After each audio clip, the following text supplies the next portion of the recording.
Hi, Division 2. I hope you had a chance to enjoy the sunshine this weekend and have a little bit of rest on this extra long weekend. So this week, we are officially beginning the academic work that is going to be happening for our remote learning instruction. I want to preface this week that mental health, wellness, and family is going to be number one throughout this process. So we're going to continually come back to that throughout our time in doing remote learning, just like we would in our classroom community. It all starts with how we are together as a community. It all starts with our wellness and our well-being before we can actually do the academic learning. So just keep that in mind and at the forefront as we start this journey together. I want to let you know that we're going to be starting slow. So much like I was sort of trying to engage you a little bit in some of the spaces that we were going to be working in, this week is going to be a lot of the same and just starting to layer on some of the routines that we're going to be expecting. So it's all about getting used to the routines and the spaces this week. What I want to let you know is online learning is challenging because you need to get acquainted with not only the space online that you're working in and the expectations, but you don't have that face-to-face feedback and guidance that we would normally have in a classroom setting. If I haven't heard from you in 3 consecutive days, I'll be sending an email to check in on you and make sure you're okay. Because the number one thing we want to do is be able to support you and to support your mental health and your wellness. That is our primary goal. So if we don't hear from you for 3 days, we'll be checking in just to make sure everything's all right. Each week, I'll be making a video overview much like this one, and we're just going to go over what to expect, and I'll introduce the calendar for that week. Last week, I gave you sort of a simple calendar. This week, it's not going to look too heavily different, but I'll be going over it piece by piece so that you understand it. At first, our plan is to post the video overview and the calendar the first morning of every week at 10 a.m.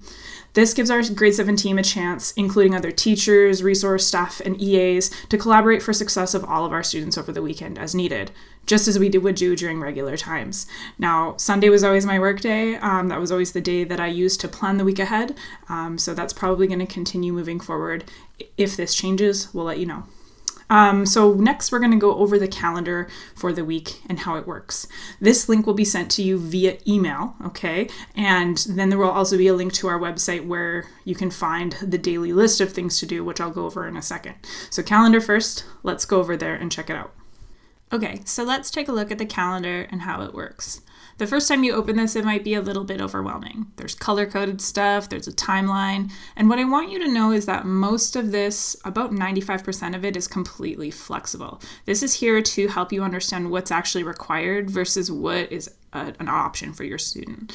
Okay, so each week we're going to send a calendar that looks exactly like this. The only difference is that the work and the information at the bottom down here is going to change.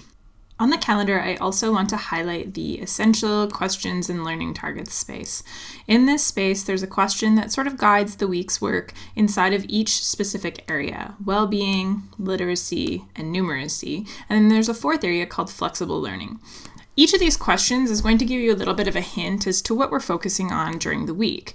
Particularly, we're focusing on social emotional wellness and just sort of being able to stay calm or handling situations that are unexpected, quite like the one we're in. In literacy, we're going to be taking a look this week and next week and potentially the week after at good digital citizenship. So how do we interact, communicate, and collaborate in these spaces? And how is that respect different in real life when we're face-to-face versus online? In math, we're looking at communication of mathematical thinking and how kids use vocabulary to help explain their solution to a math problem. All right. Last, we're going to be looking at the flexible learning. Again, this is sort of the optional piece, but what are some things we can do that we weren't able to do in a classroom before? Each of these questions will change every single week, so please just keep an eye on those if you're curious about what units we're covering. What you need to know is that each of the well-being, literacy, and numeracy strands are required to have about 40 minutes per day of activity, work, or instruction for students in grade 7 in the school district. Now, what this means is that it's 40 minutes on average. So there might be a student who takes more time than this to complete the activities we've set forth, and there might be students who take less time. This is an approximation based on our experience with students. So if your kid is finishing things at a rapid pace, then they should be tapping into some of the optional pieces in the flexible learning that we put forward, or they can extend some of the work in literacy and numeracy, and we're going to try to give some ways for kids to do that as well. All right. What you need to know here on the left side is that all of this timing is completely suggested, okay? There is only one thing that is completely synchronous. And when I use the word synchronous, it means that we are all online together at exactly the same time. So we're working at the same pace at the same time. Think of synchronized swimming. Everybody does the same thing. Okay, so synchronous learning happens when we do our Spirit Buddies and teams check-ins every day. Okay, so what you need to know is that we're meeting with these groups every day, and this is part of our well-being part of the curriculum. All right, and if that doesn't happen synchronously, then there's kids who lose out on having that connection with their classmates.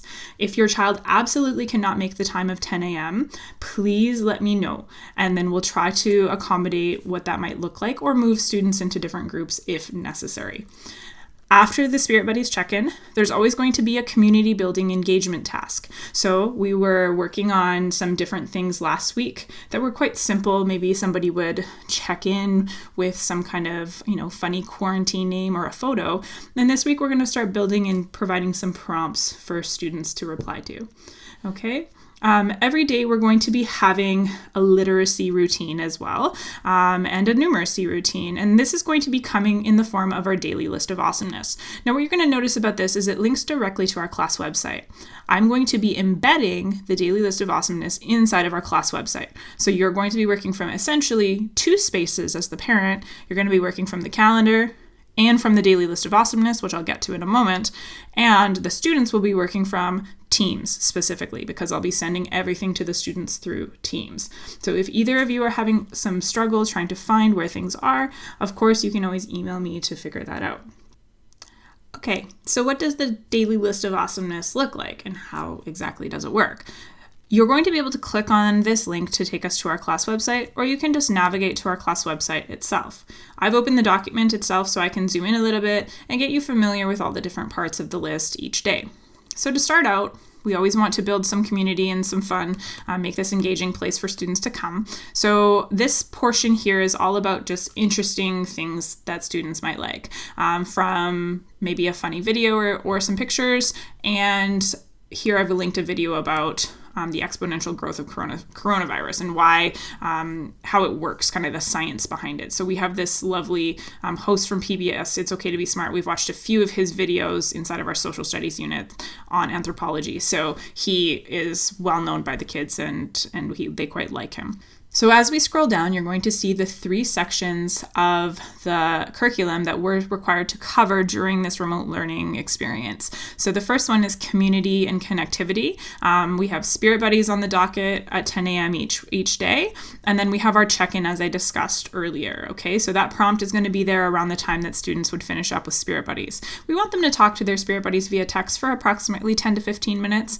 And it just gives them enough time to get back over to Teams and, maybe grab a snack or something like that before they start their engagement task. Today, during literacy, the only task is to start to acquaint yourself with each of these spaces. So I want kids to get to understand that I have a video up every day. I want them to see that there's a weekly calendar for them to explore, and that they have this daily list of awesomeness that they're going to be working from every day, and just playing around with how to click these links.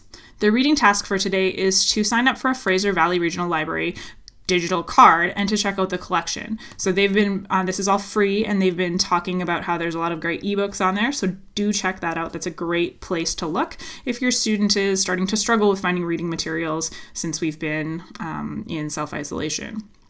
Numeracy, there's going to be a problem of the week every week, just something starting slow, but it's going to be a rich numeracy task. So it's something that students will have the entire week to complete. We'll encourage students to share and discuss this task with family members. And additionally, each day they're going to have a small mathletics assignment. And if they complete it quickly, or if it's easy for them, they can work on any other area of their choice inside of mathletics to fulfill that 40 minutes. This is much like that would happen in class, that if they complete tasks ahead of time, that then they would have to choose from a list of different choices. So this is not unlike how things would operate in a school setting. Okay, next, I want to talk about office hours. Every single day from Monday to Friday at this time, I'm going to be available to be contacted from approximately 10 o'clock to 12 o'clock. Okay, so this is sort of a loose framework for you to contact me via Teams chat. And if you'd like to speak one-on-one, we can also set up an audio or a video call. If you need to speak to me outside of these hours, you can contact me via chat or via email and I'll get back to you. Basically, this is so that I can support students if they need help. If I have enough people calling out for help on the same topic, I'll start a small group call so that students can get the support they need. Again, trying to mimic as much as we can how it would look like in a classroom setting. Also know that there's going to be a drop-in video call every week. This is for the class to just come together and to chat, to be able to see each other's faces, to be able to check in with one another. This is completely optional. You do not need to come, but it was a great call last week. We had about 15 students show up, and it was great to just see everybody's face and see how they were doing. Okay. So hopefully you enjoyed the calendar tour and the Daily List of Awesomeness tour. I know that many of you are going to be coming into school this week to pick up some of your supplies, and I will provide a little video that I took inside of the classroom to just go over what's in each of your bags and how I organized it. So if you're looking for something in a quick snap, you're going to be able to find it. I'll be in school as much as possible while you pick up, just so I can wave and say hi. But there will be definitely some times I can't make, so I apologize for that if I miss you. Coming back to the beginning of this video, remembering that mental health, wellness, and family is the priority of all of this. So if this whole entire video grossly overwhelmed you and you're struggling as we start getting going, or you're struggling down the road, please communicate with me if this is not what you need right now. We're going to try to accommodate your needs, and we'll chat with you to make a plan that's best for you and your child. Okay, so please don't hesitate to reach out. I want to reiterate that number one priority of mental health, family, and wellness. As always, if you have any questions, also email me too. I'll be available and I'll reply as fast as I can. All right, have a great week, everybody. We'll see you online.